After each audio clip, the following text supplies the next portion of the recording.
हमें बोला जा रहा है ये इंटरफेस है, ऊपर जो मीडियम है वो एयर है, नीचे जो मीडियम है वो वाटर है। अच्छे से फोकस करिएगा। ये रेयर मीडियम ऑब्वियसली, ये है डेंसर मीडियम। क्या सबको क्लियर हो रहा है? वहां रेयर, यहां डेंसर। डेंसर मीडियम यानी वाटर में एक मछली है, एक मछली इस वाटर में रहती है। अच्छे से फोकस करना।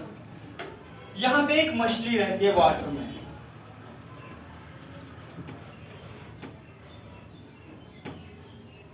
ये मान लीजिए कोई मछली रहती है वाटर में, और वाटर की सरफेस पे एक आदमी रहता है।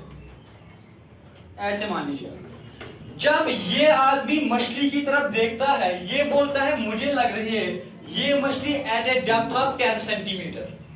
कितनी लग रही है? यानी वो आदमी किसकी तरफ देख रहा है? मछली की तरफ, और इसको नजर आ रहा है ये मछली कहां पे लाई करती है? At a depth of 10 centimetre. Water का रिफ्रैक्टिव इंडेक्स दिया जा रहा है विद रिस्पेक्ट टू 4/3। आपको निकालनी है इसकी रियल डेप्थ। क्या निकालनी है इसकी? आपको पता है refractive index of water with respect to air that is equal to real depth divided by apparent depth. क्या सबको क्लियर हो रहा है? ये तो हमने पढ़ा था, ये फॉर्मूला हमने पढ़ी थी। अब आपको बताया जा रहा है कि आदमी को लग रहा है मछली कितनी डेप्थ पर है, यानी apparent depth. This is apparent depth. अब आपके पास म्यू भी है, म्यू की वैल्यू बताइए। 4 divided by 3 is equal to real depth divided by apparent depth. वो कितना है? 10। क्या सबको क्लियर है? इसको इसके साथ मल्टीप्लिकेशन, तो ये आएगा 40 divided by 3 is equal to real depth. क्या सबको क्लियर है? तो रियल डेप्थ आया 40 डिवाइडेड बाय 3 सेंटीमीटर। वो कितना आएगा? 3 1 jar 3 1 jar 3 3 3 jar 9 3 3 jar 9 3 3 jar 9। तो यहाँ मुझे रियल डेप्थ जो मिल रही है वो मिल रही है 13.33 सेंटीमीटर। क्या ये सबको क्लियर हुआ? तो यहां तक तो इजी था, ये कॉन्सेप्ट हमने सीधे सीखा था। अब इसका दूसरा पहलू जो है, अब आदमी ने मछली को देखा, मछली किसको देखेगी? आदमी को। अब मछली देख रही है आदमी को, और मछली कह रही है मुझे इसकी हाइट मान लीजिए, आप ज्यादा नहीं लेंगे, हम 100 सेंटीमीटर फिर से लेते हैं, 100 सेंटीमीटर लग रही है। यानी मछली को इस आदमी की हाइट कितनी लग रही है? 100 सेंटीमीटर। आपको इस आदमी की रियल हाइट निकालनी है। This is the apparent height, और आपको क्या निकालनी है? Real height. इसको जब सॉल्व करने जाते हैं तो लंबे चौड़े मेथड्स आपको बुक्स में मिलेंगे। आपको मैं एक शॉर्टकट मेथड सिखाता हूं, आप ध्यान दीजिएगा, इसी पे वो शॉर्टकट मेथड निकालेंगे।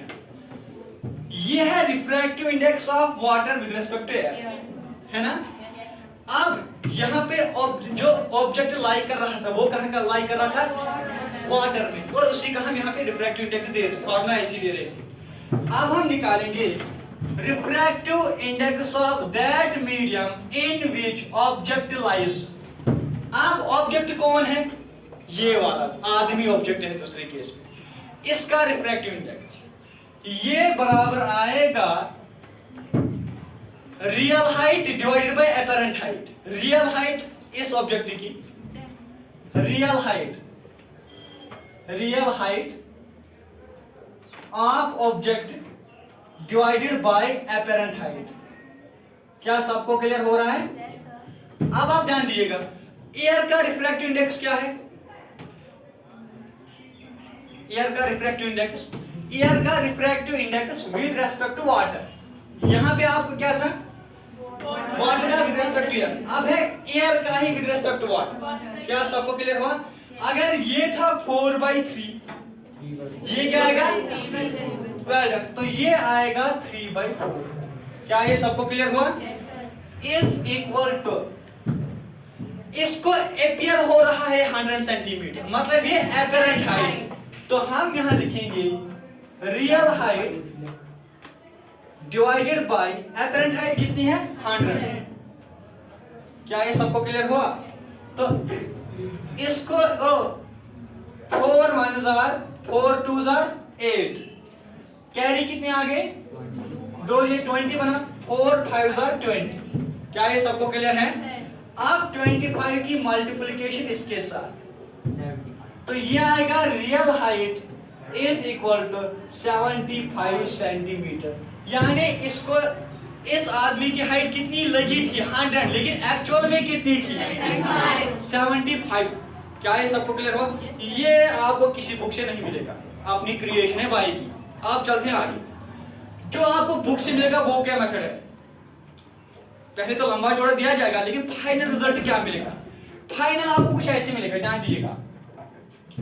रिफ्रैक्टिव इंडेक्स, रिफ्रैक्टिव इंडेक्स, और ध्यान तो कहिए, refractive index of medium in which observer lies. ये बात याद रखिए, ये और एक फॉर्मूला है जो आपको बुक से मिलेगी, यूट्यूब सर्च करके आपको ये मिलेगी। Refractive index of medium in which observer lies, जिसमें क्या होता है multiplied by height of object. Observer ये है जो ऑब्जर्व कर रहा है, और ऑब्जेक्ट ये है जिसको ये ऑब्जर्व कर रहा है। तो बात समझ आई? इस बार ऑब्जर्वर कौन है? फिश है, क्योंकि ये किसको ऑब्जर्व कर रही है? आदमी को। Refractive index of medium in which observer lies multiplied by height of object is equal to refractive index of medium in which image lies, in which image lies, तो वो आएगा m। क्या क्लियर हुआ? Multiplied by height of image. ये आपको मिलेगा books में आराम से। आप सुनिएगा, ये refractive index of medium in which observer lies, वो कौन सा है? वो वाटर है। इसका दिया गया है, क्या दिया गया है? क्या 4/3 क्या दिया गया है? सुनना है, ये आएगा 4 डिवाइडेड बाय 3। क्या सबको क्लियर हुआ? Multiplied by height of object, वो मुझे नहीं पता, वही तो निकालना है। Actual height is equal to refractive index of medium in which image lies. अब ये दिया नहीं, ये ईयर है तो 1 आएगा। अब मैं नहीं ले रहा हूं water with respect to air, air with respect to water, सीधे इसका और सीधे इसका। अब ईयर का रिफ्रैक्टिव इंडेक्स होता है 1। क्या होता है? 1। तो यहां आएगा 1 multiplied by height of image, वो क्या है? क्या दिख रहा था इसको? 100, तो वो आएगा 100। क्या ये सबको क्लियर हुआ? अब आ जाते हैं, तो ये आएगा, वो ध्यान दीजिएगा, 4 1 जार 4 25 जार, तो h आएगा, ये इसके साथ चला जाएगा, 25 into 3, ये कितना आया? 75 सेंटीमीटर। क्या यहाँ से भी यही रिजल्ट आया? ये आपको हर जगह मिलेगी और ये आपको खाली यहीं पे मिलेगी इस क्लास में। बात समझ आई? अब आपकी मर्जी, आप कौन सा मेथड करना चाहेंगे, वो बात समझ आई ना सबको? वो अब आप जान दीजिएगा, रियल हाइट क्या कम मिली आपको अपरेंट हाइट से? जब आपने इसको ऑब्जर्व किया डेंसर मीडियम से, जब आपने इसको ऑब्जर्व किया रियल मीडियम से, तब जो डेप्थ थी वो ज्यादा थी रियल डेप्थ एक्चुअल से, और यही हमने कल बोला भी था। पॉइंट को क्लियर? इसको उतार दीजिए।